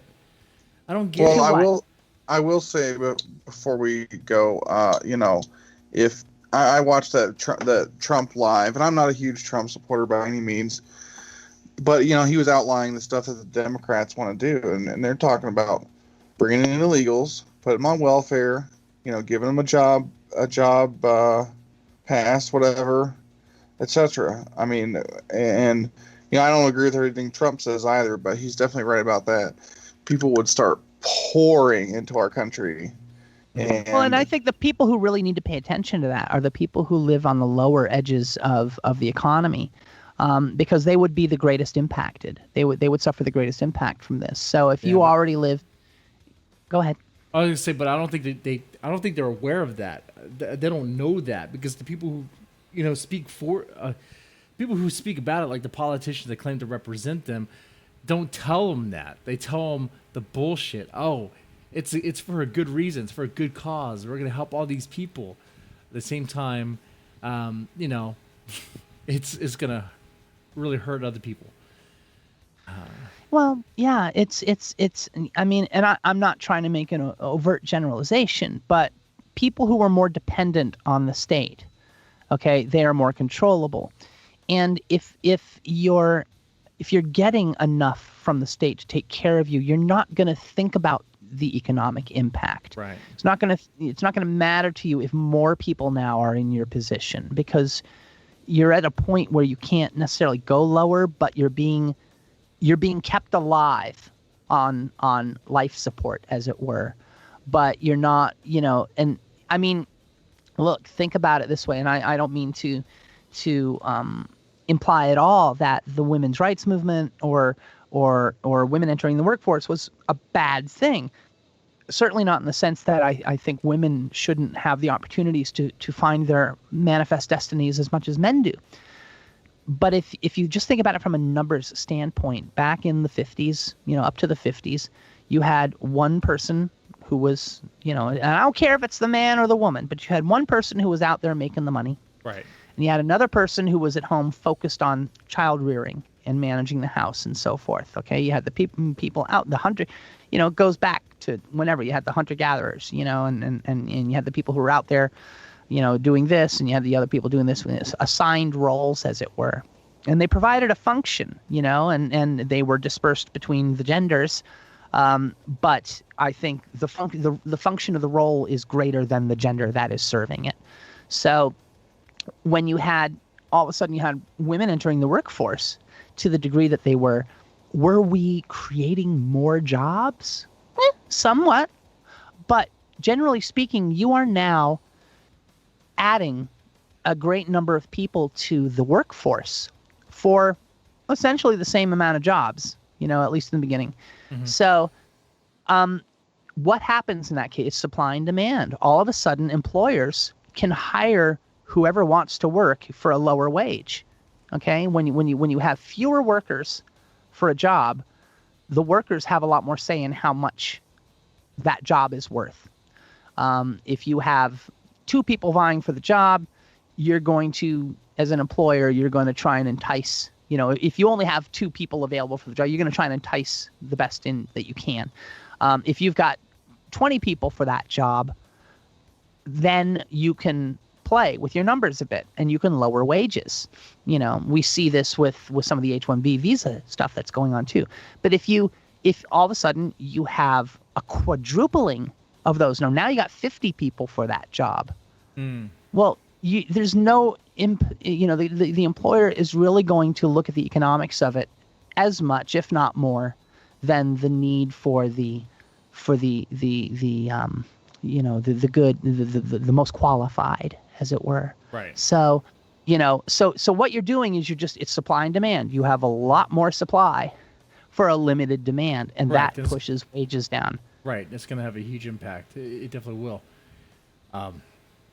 Okay. Well, Nash, it's been great. 2 hours. Hey, it's great talking to you. No. First off, you're a very thoughtful, very thorough person. I've had a lot of time to think about this since I've been like socially cast out, you know, and I live on a fringe myself, you know, so I have lots of time to sit and think about this stuff. No, next time we bring you on, I want to focus on kind of some of these things we brought up, but more thoroughly, kind of like dig deeper. Just want to touch on a bunch of you know, topics of interest. But yeah, I'm definitely glad you came on the show. Do you have anything you want to plug? Thanks very much for having me. You have anything you want to plug real fast before we wrap up? Well, like I said, record going to be coming out, The Age of Nefarious. It'll be coming out this fall. The first single. Nefarious. And I meant to have a single out on July 4, and that didn't happen. So I'm looking at, hopefully in the next 2 weeks, the American Zero single. Hopefully put that out. And if you want to go to dnash.com, there's really nothing on it at the moment. That's on purpose. I used to host a lot of my content through that, but right now there's only a link to my teeth website. So if you want to get teeth for Halloween, reach out right now because it's going to get really crazy very shortly here. But dnash.com, one day you're going to wake up and that thing's going to be a whole nice little environment. You can go explore the album and everything. So, all right, I like that. Yeah. All right, Nash, thank you so much for coming on the show. Had a great Thanks time. for having me. Ladies and gentlemen, made it this far. Press the like button, share, subscribe. You guys take it easy.